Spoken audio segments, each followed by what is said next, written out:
Shalom, salam sejahtera dalam kasih Tuhan kita Yesus Kristus buat jemaat sekalian. Doa dan harapan semoga jemaat tetap berada dalam keadaan yang sehat. Sedang saudara jemaat sekalian mengikuti ibadah online, kita yakin bahwa Yesus Kristus, Roh Kudus pasti akan memberkati kita. Saudara kekasih, pada minggu ini kita masih meneruskan acara ibadah online ini, dan kita terus berdoa saudara kekasih supaya keadaan waktu akan berubah dengan cepat, supaya kita dapat melaksanakan ibadah secara fisikal di gedung gereja, saudaraku. Itulah harapan dan doa kita bersama. Namun apapun saudaraku, kita tetap tekun berdoa buat negara kita, buat keadaan yang berlaku dalam negara kita, bahkan dunia ketika ini. Kita terus berdoa dengan sabar dan setia. Kita yakin pasti ada perubahan terjadi. Jemaat kekasih yang saya cinta dalam Tuhan Yesus Kristus, pada minggu ini saya akan membawa kita membaca satu bahagian firman yang terdapat dari Kisah Para Rasul pasal yang ketiga. Kita boleh meneruskan pembacaan ini dari ayat yang pertama hingga ayatnya yang ke-10. Satu perikop ini saudaraku kita boleh baca dan kita boleh mengikuti jalan cerita bahagian ini, maka kita akan memahami apa yang terjadi. Namun saudaraku, pada pagi hari ini kita akan membaca dua ayat yang terdapat dari Kisah Para Rasul pasal 3 ayat 5 dan ayat 6, ya.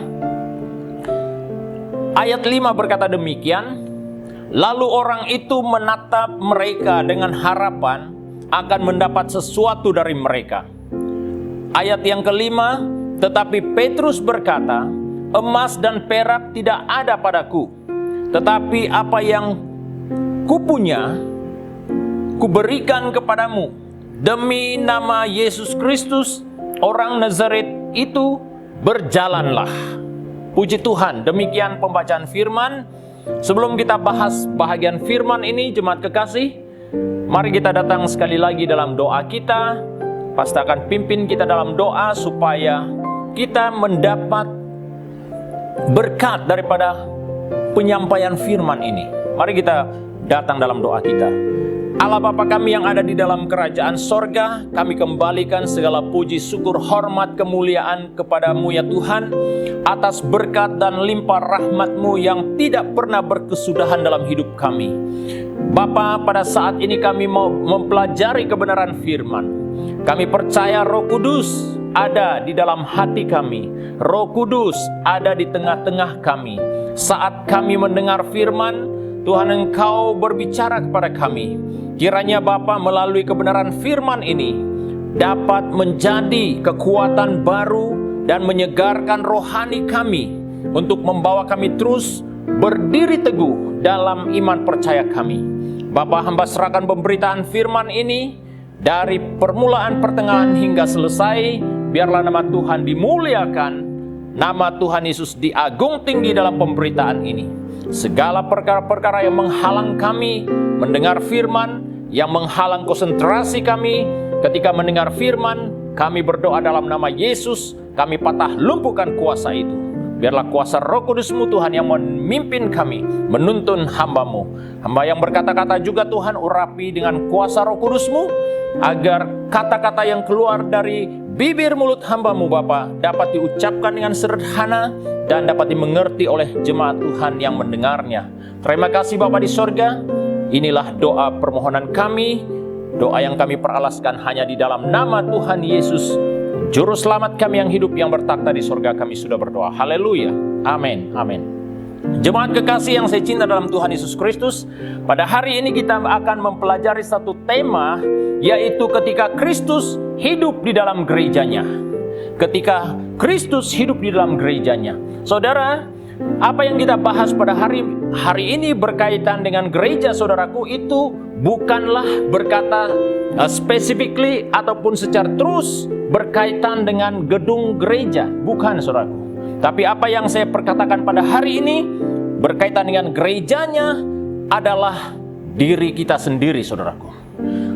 Saat orang percaya, kalau kita melihat dalam pendahuluan khotbah ini, dikatakan saat orang percaya memiliki kesadaran akan kuasa Yesus dalam sebuah pelayanan atau keluarga maupun kehidupan pribadi, hal itu akan mendatangkan impact yang sangat besar sekali dalam kehidupannya ataupun dalam pelayanan Tuhan. Nah, inilah yang dimaksudkan saudaraku, ketika Tuhan ataupun ketika Kristus hidup di dalam gerejanya, maka terjadi sesuatu yang luar biasa. Terjadi impact yang luar biasa. Saudara, gereja yang sekali lagi saya katakan tentang gereja yang dimaksudkan di sini adalah tubuh kita, saudaraku. Di mana pada waktu kita masih berada dalam keadaan berdosa, dan ketika kita dipanggil keluar daripada perbuatan ataupun hidup yang berdosa itu artinya saudaraku kita masih berada di dalam kegelapan. Dan pada waktu kita diangkat ataupun ditarik keluar dari kegelapan dan dipindah ke dalam tempat yang terang ataupun ke dalam terang Allah yang ajaib, disitulah kita dipanggil orang-orang yang berada dalam sebuah kumpulan yang dinamakan eklesia ataupun gereja Tuhan. Saudara kekasih, pada waktu kita berada di dalam terang Tuhan, itulah yang disebut, saudaraku, gereja. Peranan kita sebagai orang percaya, peranan kita, fungsi kita sebagai orang percaya itu sangat penting, saudara. Karena dikatakan dalam 1 Korintus pasal yang ke-6 ayat yang ke-19 berkata, atau tidak tahukah kamu bahwa tubuhmu adalah bait Roh Kudus yang diam di dalam kamu, Roh Kudus yang kamu peroleh dari Allah, dan bahwa kamu bukan milik kamu sendiri? Berarti saudaraku, tubuh kita ini adalah gereja di mana Roh Allah tinggal di dalamnya, saudaraku. Berarti apabila tubuh kita ini adalah tempat kediaman Allah, Roh Allah sendiri, saudaraku, itu menuntut sesuatu yang harus selalu benar dalam hidup kita. Oleh itu, jemaat kekasih yang saya cinta dalam Tuhan, mari kita mempelajari beberapa perkara yang berkaitan ketika Kristus hidup di dalam gerejanya, ketika Kristus hidup di dalam saya, ketika Kristus hidup di dalam kita, saudara. Apa yang akan terjadi? Kita lihat poin yang pertama, saudaraku, perkara indah yang terjadi ketika Kristus hidup di dalam gerejanya.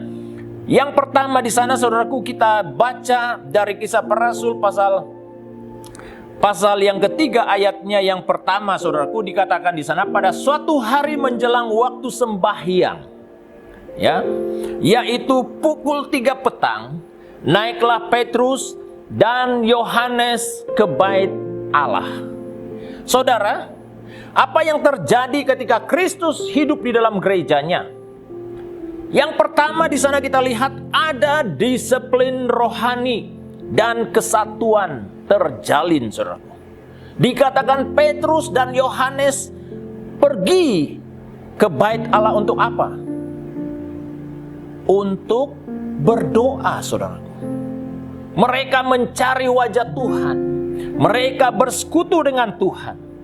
Disitulah kita lihat, saudaraku, ada disiplin rohani dan kesatuan terjalin, saudara.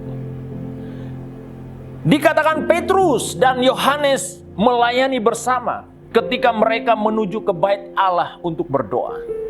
Saudaraku, inilah yang terjadi dalam kehidupan Yohanes dan Petrus, saudaraku.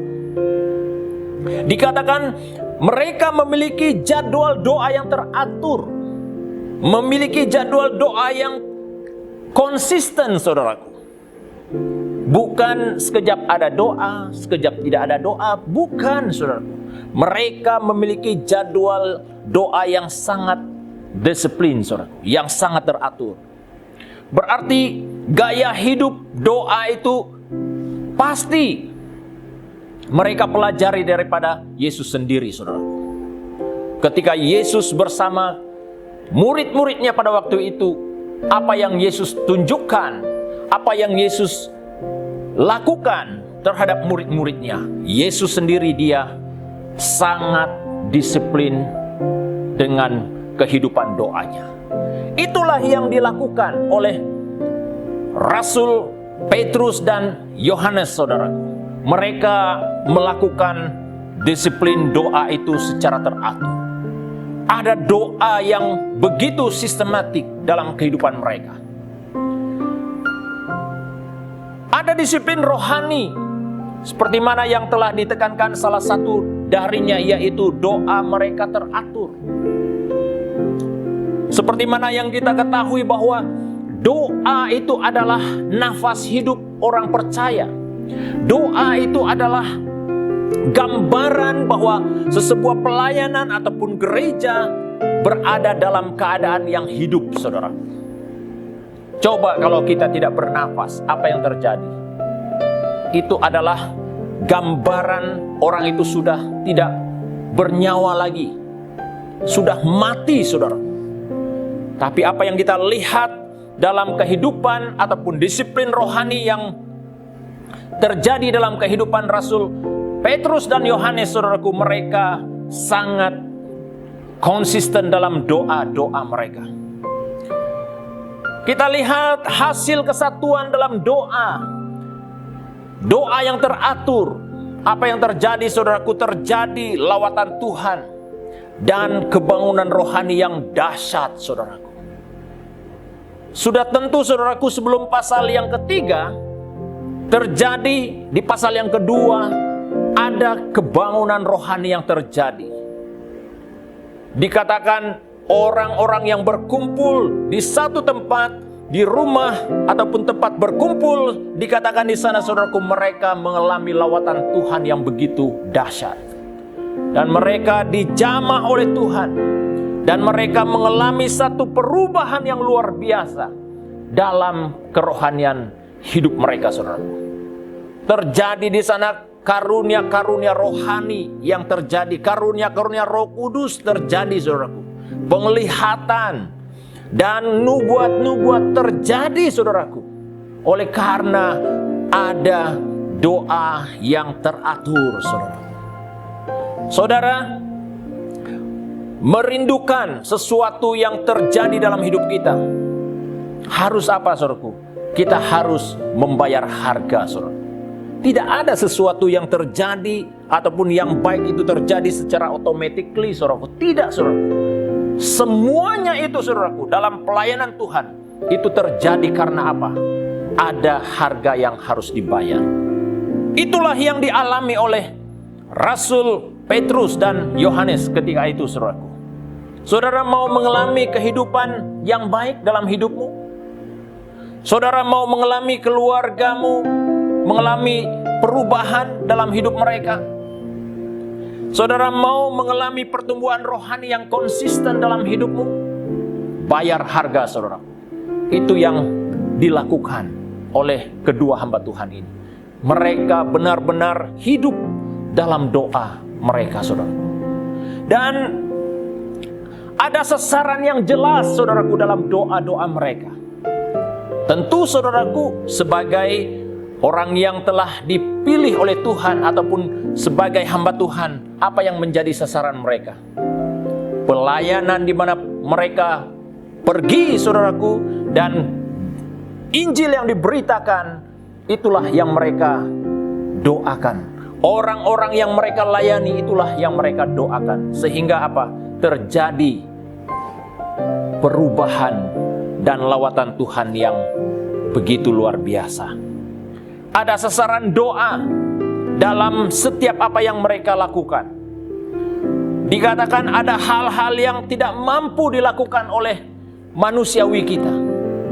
Dan ada hal-hal yang tidak dapat dicapai oleh pikiran dan pengetahuan kita. Ada hal-hal yang tidak dapat kita selami dengan pengetahuan dan kekuatan kita. Namun, saudaraku, ketika melalui doa kita yang konsisten, doa kita yang teratur, saudaraku, perkara itu dapat dikerjakan oleh apa? Oleh tangan Tuhan yang berkuasa. Saudara kekasih yang saya cinta dalam Tuhan Yesus Kristus, bagaimana kehidupan doa kita secara pribadi pada waktu ini? Adakah kita merindukan kehidupan doa itu sebagai keutamaan dalam hidup kita? Bagaimana doa di dalam keluarga kita? Kalau engkau seorang yang digelar bapak ataupun ibu, bagaimana doamu dalam keluargamu pada hari ini? Adakah doa itu benar-benar wujud ataupun terjadi dalam keluarga kita pada saat ini? Kalau engkau seorang yang masih single, apakah doa-doamu engkau sudah naikkan kepada Tuhan untuk keluarga, untuk papa mamamu, untuk saudara-saudaramu yang masih belum menerima Yesus Kristus dalam hidupnya? Adakah doamu itu secara sistematik terhadap mereka pada hari ini? Ataupun kita langsung tidak punya sasaran dalam doa kita? Kita hanya tahu mendoakan diri kita sendiri, saudara. Saudara, untuk kita mengalami satu tingkat kerohanian kita dalam kehidupan kita, doa itu harus menjadi keutamaan kita. Apabila kita gagal dalam konsistensi kita dalam doa kita, saudaraku, itu adalah sesuatu yang menyedihkan dalam hidup kita. Tidak heranlah saudaraku ketika kita berhadapan dengan masalah yang tidak begitu besar dan tidak berat, kita kecewa dan mudah jatuh, mudah putus asa, tidak ada harapan, karena doa-doa kita itu sudah tidak lagi menjadi satu keutamaan dalam hidup kita. Ataupun saudaraku, saudara langsung tidak tahu berdoa. Ini bahaya, saudara. Ketika makan langsung tidak ada doanya, apalagi tidur, apalagi hal-hal yang lain yang kita kerjakan dalam kehidupan kita, langsung tidak ada doa.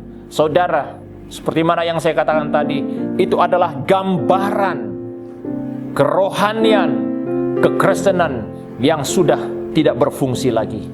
Itu adalah gambar kematian yang terjadi dalam kehidupan kita. Syukur kepada Tuhan, saudaraku, di gereja kita, saudaraku, kita menerapkan betapa pentingnya doa itu dalam kehidupan kita. Saya yakin, saudaraku, sejak kita mengalami pandemik ini dan jabatan doa telah mulai melakukan doa 24 jam hingga ke hari ini, saudaraku, sedang saya berkhotbah, saya percaya ada jemaat yang sedang menaikkan doanya kepada Tuhan. Dan doa itulah yang memampukan kita dapat berdiri sampai pada hari ini, khususnya saudaraku, gereja Tuhan di SIB City Life Church Kuala Lumpur, saudaraku. Doa itu sangat penting dalam hidup kita, saudaraku. Melalui doa yang kita naikkan kepada Tuhan, saudaraku, itu adalah gambaran bahwa kita benar-benar bergantung harap kepada Tuhan 100% dalam hidup kita. Itulah tandanya, saudaraku, ketika kita berdoa, bermakna, saudaraku, kita benar-benar meletakkan seluruh harapan kita kepada Tuhan. Dan itu juga adalah gambaran bahwa Kristus hidup di dalam kita. Dikatakan dalam Matius pasal yang ke-18 ayat 20, saudaraku. Ayat itu berkata demikian, firman Tuhan berkata demikian, sebab di mana ada 2 atau 3 orang berkumpul dalam namaku, di situ aku ada di tengah-tengah mereka. Saudara, ini adalah berkata tentang bagaimana disiplin rohani terjadi dalam hidup kita. Selain kita bersama-sama dalam doa kita, dan selain kita berdoa secara pribadi, saudaraku, dikatakan Kristus ada di tengah-tengah kita, ada di tengah-tengah mereka. Jadi inilah yang kita lihat daripada kehidupan Rasul Petrus dan Yohanes, saudaraku.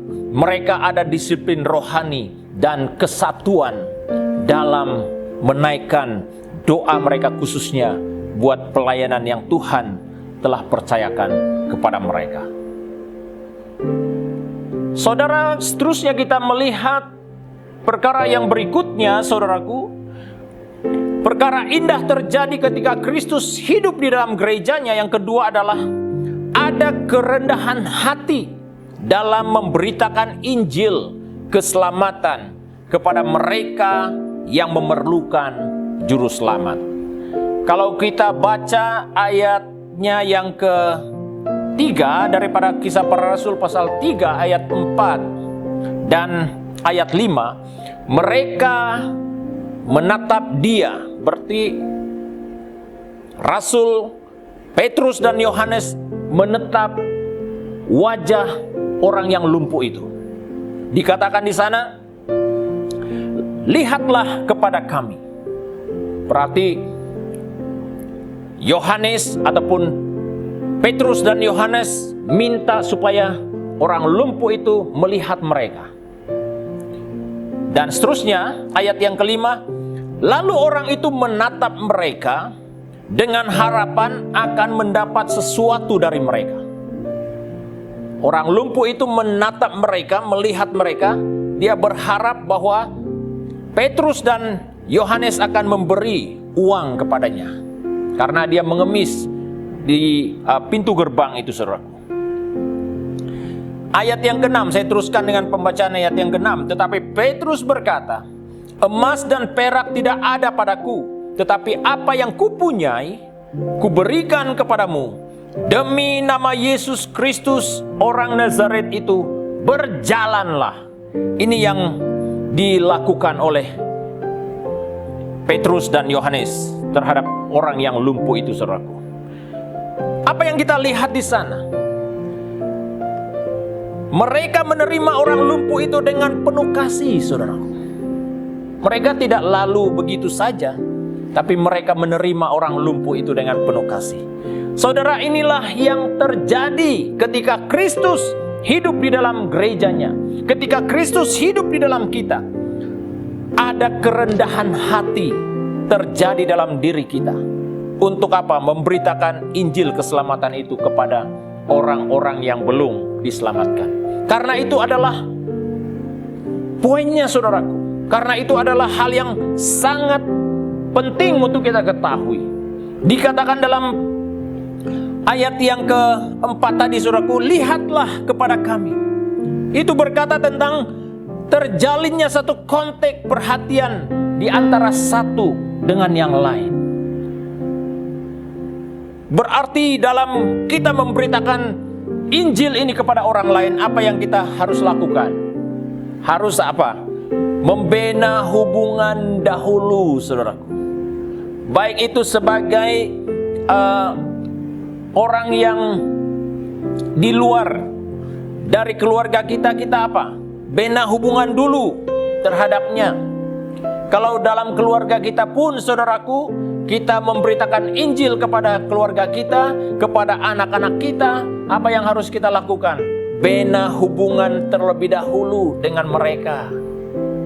Jangan terus menghakimi, jangan terus mempersalahkan mereka dulu, tapi bina hubungannya dulu, saudara. Ketika hubungan itu terbina, ketika ada jambatan yang menghubungkan kita dengan orang yang ingin kita jangkau, maka tidak ada lagi kesukaran untuk kita berkongsi kepada orang itu. Ini yang kita lakukan, ya kan? Kita bina hubungan dulu, dan di situ juga kita mulai apa? Mulai berdoa untuk pribadi itu, untuk orang itu, ataupun untuk anak itu, anak-anak kita. Itulah caranya, saudaraku. Kita mulai membina hubungan dulu. Dengan apa? Dengan penuh kerendahan hati. Kita mempraktikkan Injil itu terlebih dahulu. Dari hidup kita sendiri, saudaraku. Kita harus apa? Menyatakan dahulu dan memberi contoh tauladan dulu terhadap orang yang kita apa? Ingin jangkau. yang ingin kita sampaikan firman itu. Jangan kita tuntut-tuntut orang, saudaraku, tapi diri kita sendiri tidak melakukan firman. Salah, saudara. Apa yang harus kita lakukan? Kita yang pertama-tama mempraktekkan firman itu, barulah orang yang ingin kita jangkau itu dapat mengikuti apa yang kita sampaikan. Saudara, ini yang dilakukan. Pada waktu mereka bertemu dengan orang lumpuh itu di pintu gerbang, apa yang terjadi? Mereka menyapa orang itu. Mereka menerima dia apa adanya. Orang lumpuh, saudaraku. Tapi pada waktu mereka mengadakan kontak mata, saudaraku, si lumpuh pun respon terhadap apa yang mereka inginkan. Orang lumpuh itu menaati perintah Petrus dan Yohanes, sehingga dia menerima berkat kesembuhan dari Kristus, saudaraku. Daripada hal yang pertama itu, kita dapat mempelajari ketaatan terhadap firman Tuhan selalu menjadi kunci bagi seseorang untuk mendapat berkat daripada Tuhan. Kalau kita tidak taat terhadap firman, bagaimana, saudaraku, kita dapat diberkati? Banyak orang yang ingin diberkati tetapi tidak mau menaati firman, saudaraku. Itu salah, saudara. Seharusnya hal yang pertama-tama kita lakukan adalah apa? Menaati firman Tuhan terlebih dahulu. Maka hal yang seterusnya, saudaraku, berkat Tuhan itu akan mengalir dalam kehidupan kita. Kristus menjadi agenda utama dalam pemberitaan Rasul Petrus dan Yohanes, bukan diri mereka. Apa yang dia katakan dalam ayat yang ke-6, saudaraku? Tetapi Petrus berkata, emas dan perak tidak ada padaku, tetapi apa yang kupunyai kuberikan kepadamu. Maksudnya, saudaraku, Yesus yang ada di dalam mereka itu, saudaraku, itulah yang mereka mau ceritakan kepada orang lumpuh itu. Saudara, apa yang kita lihat di sana? Saat Kristus tinggal dalam setiap perkara yang kita lakukan, ada mujizat terjadi, saudaraku. Itu sebabnya, saudaraku, mengapa orang-orang percaya pada hari-hari ini sangat susah untuk melihat bagaimana Kristus bekerja dalam hidupnya. Karena dia tidak menempatkan Kristus yang utama dalam setiap apa yang dia lakukan. Kita lihat dalam ayat yang ke-8, Kisah Para Rasul pasal 3 ayat yang ke-8. Ia melonjak berdiri lalu berjalan kian kemari dan mengikuti mereka ke dalam bait Allah, berjalan dan melompat-lompat serta memuji Allah. Saudara, inilah mujizat yang berlaku, saudaraku. Pada saat kita meletakkan Kristus yang utama, saudaraku, menjadi agenda yang utama dalam segala sesuatu yang kita lakukan, kita dapat melihat mujizat Tuhan yang luar biasa terjadi dalam segala sesuatu yang kita kerjakan. Petrus, dia sangat berhati-hati, saudaraku, agar jangan sampai orang memuliakan dirinya. Ini pun harus kita pelajari daripada sikap Petrus. Melainkan hanya Yesus saja yang patut dimuliakan. Pelayanan Petrus hanya berpusat kepada Allah Bapa, Yesus Kristus dan Roh Kudus. Itu yang dia lakukan dalam pelayanan. Saudara, kadang-kadang kita juga terpengaruh, saudaraku, apabila Tuhan bekerja dalam pelayanan kita. Kadang-kadang kalau kita tidak hati-hati, saudaraku, kita boleh jatuh dalam dosa kesombongan dan menganggap bahwa apa yang berlaku itu karena saya. Salah, saudaraku. Kita harus bertobat, saudaraku. Kalau kita menganggap apa yang terjadi dalam pelayanan Tuhan itu karena kita, saudara, cepat-cepat bertobat. Itu salah, saudara. Apa yang terjadi dalam pelayanan kita, dalam keluarga kita, itu bukan karena kita. Itu karena Yesus Kristus yang telah mengerjakan hal itu. Ini yang Petrus lakukan, saudara. Dia terus-menerus berhati-hati supaya dia jangan jatuh dalam dosa kesombongan ini. Saudara, dalam pelayanan Tuhan, kadang-kadang waktu Tuhan pakai kita, akan terjadi berbagai perkara. Orang sembuh, saudaraku. Orang dapat ditolong dari masalahnya. Orang dapat diberi kekuatan, peneguhan. Orang dapat sembuh dari sakit penyakitnya. Kadang-kadang kita menganggap bahwa itu karena saya. Salah, saudara. Semua itu terjadi karena Yesus Kristus yang mengerjakannya. Itu yang Petrus lakukan dalam hidupnya. Dia meletakkan Kristus sebagai yang utama dalam pelayanannya. Perkataan Petrus di sana mengubah persepsi kita dalam memberitakan Injil. Dikatakan perkataan Petrus itu menunjukkan bahwa dia kaya dalam soal rohani, saudaraku. Petrus orang yang punya kekayaan rohani. Maksudnya, saudaraku, dia penuh keyakinan apa yang dia lakukan, apa yang dia beritakan itu, saudaraku, pasti Kristus dapat mengerjakannya. Itulah kelebihan Rasul Petrus, saudara. Status kaya atau miskin dalam praktikal hidup kita pada hari ini, saudaraku, itu bukanlah halangan untuk kita menyampaikan berita baik itu kepada setiap orang. Kadangkala, saudaraku, apabila kita punya status yang sederhana, kita takut mengungsikan berkat firman. Kita takut menyampaikan firman kepada orang lain. Saudara, itu bukan ukurannya. Bagaimana Kristus telah menolong, bagaimana Kristus telah menyelamatkan dirimu. Saudara, kita harus apa? Beritakan firman itu. Jangan terpengaruh dengan keadaan kita. Jangan tunggu engkau sampai ke satu level kau baru mau kongsikan firman, baru mau berbagi firman kepada orang lain. Itu juga salah, saudara. Apa yang Tuhan kerjakan dalam hidup kita, seharusnya kita apa? Bagikan kepada orang yang memerlukan hal itu.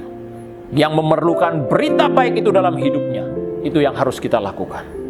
Saudara kekasih, daripada penutup khotbah ini, saudaraku, dikatakan ketika kita memiliki kesatuan dalam pelayanan Tuhan, maka terjadi lawatan Tuhan dan Roh Kudus Tuhan. Dan Tuhan Yesus senang bekerja di tengah-tengah kita pada saat kita memiliki kesatuan yang kuat. Saudara merindukan hal itu terjadi dalam hidupmu, dalam keluargamu, dalam pelayanan Tuhan.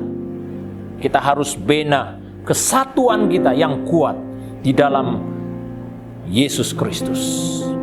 Mengutamakan Tuhan, menjadikan Yesus agenda utama dalam pelayanan maupun dalam kehidupan kita sebagai kunci keberhasilan dalam hidup kita. Itulah rahasianya, saudaraku. Harus utamakan Tuhan dalam segala sesuatu yang kita lakukan. Bukan agenda kita, bukan diri kita, tetapi Yesus yang harus diutamakan.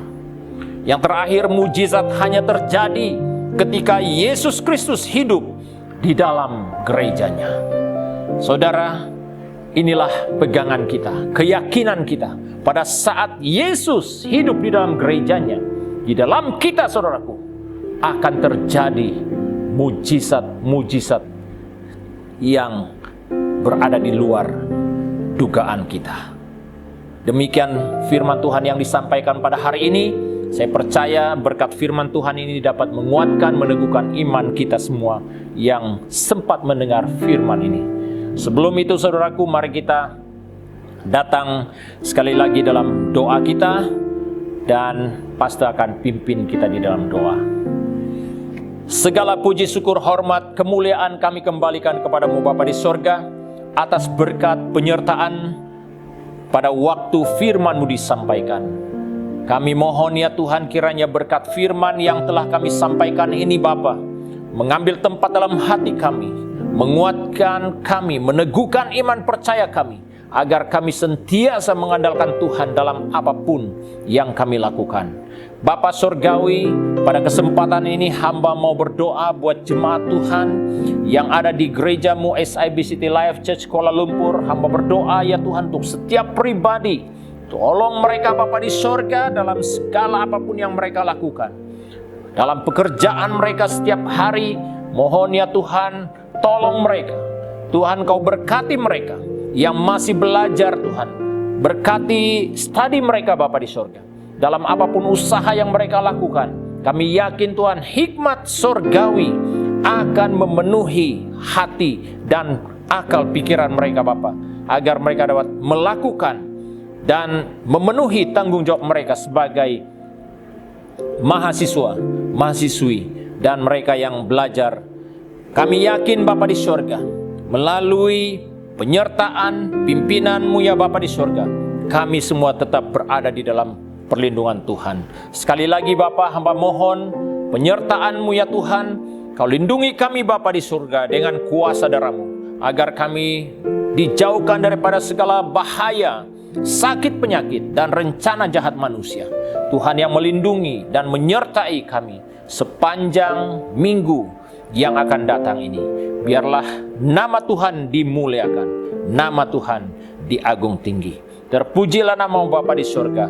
Inilah doa permohonan kami yang kami peralaskan hanya di dalam nama Yesus Tuhan, Juru Selamat kami yang hidup, yang bertakhta di surga. Kami sudah berdoa. Haleluya. Amin. Amin. Terima kasih jemaat Tuhan. Demikian firman Tuhan yang disampaikan. Bertemu dengan jemaat di minggu yang akan datang. Kiranya Tuhan Yesus memberkati. Shalom.